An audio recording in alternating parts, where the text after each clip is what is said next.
Petrol pump fraud total 4 तरीकों से हो सकता है और चारों तरीके समझने के लिए आपको पेट्रोल पंप का वर्किंग मैकेनिज्म तो समझना ही होगा। और पेट्रोल पंप का वर्किंग मैकेनिज्म समझने के लिए उसमें यूज होने वाली मशीन्स पर एक नजर डालनी ही पड़ेगी। एक पेट्रोल पंप मेनली इन 3 पार्ट्स में डिवाइडेड रहता है: डिस्पेंसर, स्टोरेज टैंक और कंट्रोलर बॉक्सेस। यहाँ लगी यह डिस्पेंसर मशीन है जो कि इस अंडरग्राउंड फ्यूल स्टोरेज टैंक से पाइपलाइन के थ्रू कनेक्टेड रहती है। इस डिस्पेंसर मशीन का काम कंट्रोलर रूम में लगे इस कंट्रोलर को कमांड देना होता है कि स्टोरेज टैंक में लगे सबमर्सिबल पंप को स्टार्ट करे और ऑयल को पाइपलाइन से डिस्पेंसर मशीन के नोजल तक भेजे। Once again, real life example के बिना टॉपिक को अच्छे से समझ पाना पॉसिबल नहीं है, तो मैं मेरी गाड़ी में ऑयल डलवाने के लिए पास के ही पेट्रोल पंप पर गया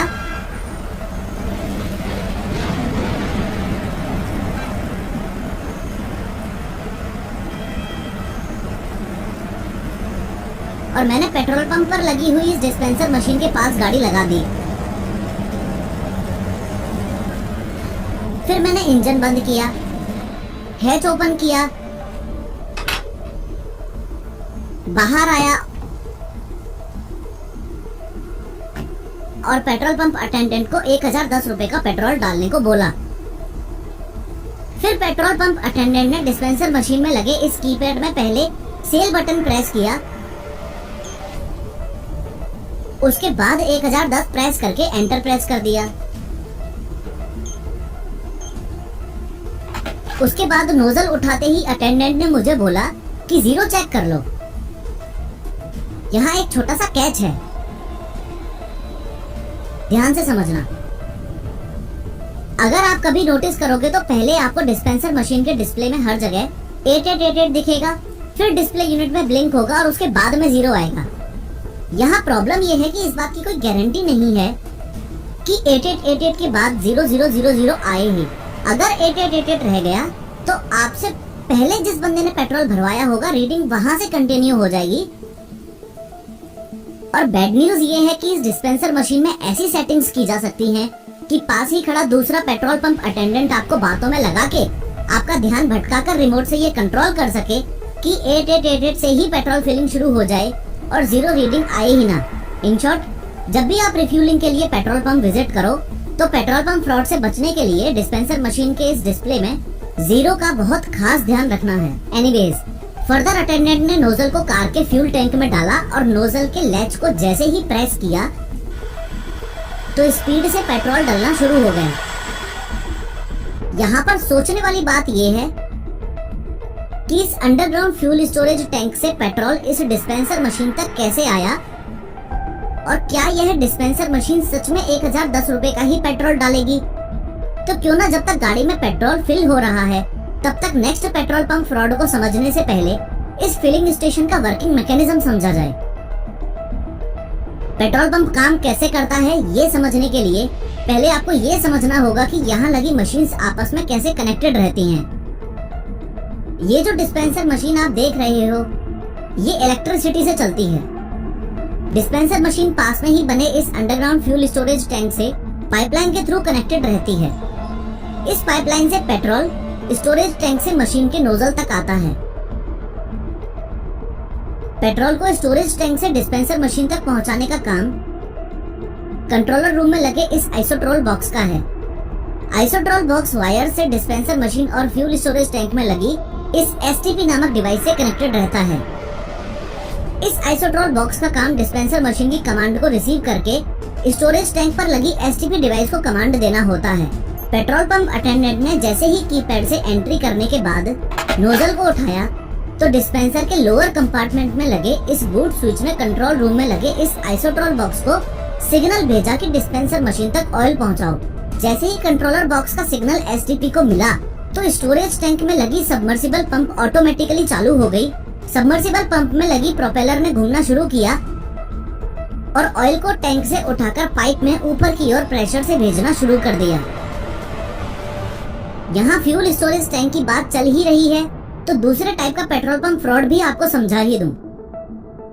इस बात में कोई दो राय नहीं है कि पानी, नेफ्था और व्हाइट केरोसिन जैसे सब्सटेंसेस का यूज करके इस फ्यूल स्टोरेज टैंक में मिलावट बिल्कुल हो सकती है। लेकिन गुड न्यूज ये है कि आपके पास ये राइट है कि आप कभी भी पेट्रोल पंप मैनेजर को अप्रोच करके फिल्टर पेपर टेस्ट और डेंसिटी टेस्ट करवा सकते हो। फिल्टर पेपर टेस्ट और कुछ नहीं, बस फ्यूल की प्योरिटी चेक करने का तरीका है। इस टेस्ट में फिल्टर पेपर पर पेट्रोल की कुछ बूंदें डाली जाती हैं। अगर पेट्रोल में मिलावट है तो ये पेट्रोल फिल्टर पेपर पर इस तरह का दाग बनाता है, और अगर नहीं है तो फिल्टर पेपर पर बिना कोई दाग छोड़े पेट्रोल इवेपोरेट हो जाता है। डेंसिटी टेस्ट में अगेन पेट्रोल की थर्मोमीटर और हाइड्रोमीटर से डेंसिटी चेक की जाती है। प्योर पेट्रोल की डेंसिटी 710 केजी पर मीटर क्यूब से 770 केजी पर मीटर क्यूब तक रहती है। आप जब पेट्रोल रिफिल करवाते हैं तो डिस्पेंसर मशीन के डिस्प्ले सेक्शन में यहाँ पर भी डेंसिटी लिखी रहती है, कभी नोट करना। फ्यूल स्टोरेज टैंक के मिलावट के कॉन्सेप्ट से संबंधित आपको ये भी पता होना चाहिए कि ये ATG है, यानी कि ऑटोमेटिक टैंक गेज। ये एक मेटल की स्टिक होती है जिस पर ये दो फ्लोट्स होते हैं। इनका काम स्टोरेज टैंक में ऑयल और वाटर लेवल को नापना होता है। अब आप सोच रहे होंगे कि फ्यूल टैंक में वाटर का क्या काम, तो मैं बताता चलूं कि बारिश के टाइम स्टोरेज टैंक में अगर इस डिस्चार्ज पाइप की कैप लूज है तो पानी स्टोरेज टैंक में आ सकता है। तो ये जो ATG देख रहे हो, मेजरमेंट्स के लिए इस ATG की जगह पहले गेज स्टिक यूज होती थी। गेज स्टिक से सिर्फ मैनुअली मेजरमेंट किया जा सकता था। जब गेज स्टिक यूज हुआ करती थी उस समय गवर्नमेंट को ये पता नहीं चल पाता था कि इस पर्टिकुलर पेट्रोल पंप के स्टोरेज टैंक में सिर्फ प्योर पेट्रोल ही है या किसी प्रकार की मिलावट कर रखी है। लेकिन अब पेट्रोल पंप ओनर मिलावट नहीं कर सकता, क्योंकि यह ATG इस स्टोरेज टैंक में फ्यूल और वाटर लेवल का डेटा पेट्रोलियम कंपनी के सर्वर पर अपडेट करती रहती है। फिर ये पेट्रोल आगे बढ़ता हुआ इस डिस्पेंसर मशीन के बॉटम पार्ट में आ जाएगा। यहाँ बॉटम पार्ट में ये शीयर वाल्व होता है। फ्यूल यहाँ से होता हुआ इस फिक्सेबल पाइप में आ जाएगा, फिर आगे इस फिल्टर में जाएगा, फिर आगे इस आयरन पाइप में जाएगा, उसके बाद इस असेंबली में आ जाएगा। तीसरे फ्रॉड की बात करूं तो ये असेंबली एक इम्पोर्टेंट पार्ट है और इसका वर्किंग मैकेनिज्म समझो। याद है मैंने पेट्रोल पंप अटेंडेंट को 1010 रुपए का पेट्रोल डालने को बोला था। उसने जब 1010 कीपैड में एंटर किया तो डिस्पेंसर मशीन में ये असेंबली ही इस बात के लिए रिस्पॉन्सिबल है कि मेरी गाड़ी में 1010 का ही पेट्रोल जाए, न कम न ज्यादा। इन शॉर्ट ये सारी कैलकुलेशन इस असेंबली में ही होती हैं। गुड न्यूज ये है कि ये असेंबली लीगल मेट्रोलॉजी डिपार्टमेंट के द्वारा सील्ड रहती है। लेकिन बैड न्यूज ये है कि अगर किसी पेट्रोल पंप ओनर की लीगल मेट्रोलॉजी डिपार्टमेंट में पहचान है तो वो वहां से एक्सपर्ट इंजीनियर बुला के इस असेंबली के कैलकुलेशन प्रोसेस के साथ छेड़छाड़ करवा सकता है। दूसरे शब्दों में कहूँ तो असेंबली में कुछ ऐसी सेटिंग्स करवा सकता है कि डिस्पेंसर मशीन दिखाए कि 1 लीटर पेट्रोल डाला है, लेकिन पेट्रोल डले सिर्फ 800 ml ही। इस तीसरे फ्रॉड से बचने का तरीका ये है कि आपको अगर कभी भी ऐसा लगता है कि आपकी गाड़ी में पूरा पेट्रोल नहीं डाला गया है और आपके साथ फ्रॉड हुआ है, तो आपके पास ये राइट है कि आप पेट्रोल पंप मैनेजर से उनके पास रखे 5 लीटर के कैन में सेम नोजल से पेट्रोल फिल करवा कर चेक कर सकते हो कि आपके साथ कोई फ्रॉड तो नहीं हुआ है। एनीवेज, इस असेंबली से आगे बढ़ते हुए ये पेट्रोल सीधा सोलोनॉइड असेंबली में जाएगा। सोलोनॉइड असेंबली के बाद आगे बढ़ता हुआ इस पाइप में आ जाएगा और फाइनली इस ब्रेक अवे से गुजरता हुआ इस होस पाइप में आ जाएगा। फिर इसके आगे तो ऑब्वियसली आपको दिख ही रहा है कि होस पाइप से नोजल में आ जाएगा और नोजल से गाड़ी के पेट्रोल टैंक में। नोट करने वाली बात यह है कि चौथा फ्रॉड इस पूरे प्रोसेस से हटके डिस्पेंसर मशीन के इस ऊपर वाले पार्ट में होता था। डिस्पेंसर मशीन के ऊपर वाले पार्ट को पहले पेट्रोल पंप मैनेजर खोल सकता था। उसमें डिजिटल मीटर्स को मैनिपुलेट करने के लिए मैलिशियस हार्डवेयर का इंस्टॉलेशन कर सकता था। फॉर एग्जाम्पल, डिजिटल मीटर में रीडिंग सुपर फास्ट होगी लेकिन गाड़ी में पेट्रोल नॉर्मल स्पीड से ही जाएगा, एक्सेट्रा। लेकिन फ्रॉड को रोकने के लिए गवर्नमेंट इंजीनियर्स ने डिस्पेंसर मशीन में कुछ एडवांस हार्डवेयर इंस्टॉल किए और अब डिस्पेंसर मशीन के अपर पार्ट को ओपन करने के लिए गवर्नमेंट इंजीनियर के पास ही एक OTP जाता है। इन शॉर्ट, ये पेट्रोल पंप ओनर बिना उस OTP के डिस्पेंसर मशीन के अपर पार्ट को ओपन करके अब मैनिपुलेट नहीं कर सकता। इस पूरी कहानी का तात्पर्य ये है कि टोटल 4 तरीके से पेट्रोल पंप फ्रॉड आज तक मेनली होते आए हैं। सबसे पहला ध्यान भटकाने वाला, जो कि आज भी होता है।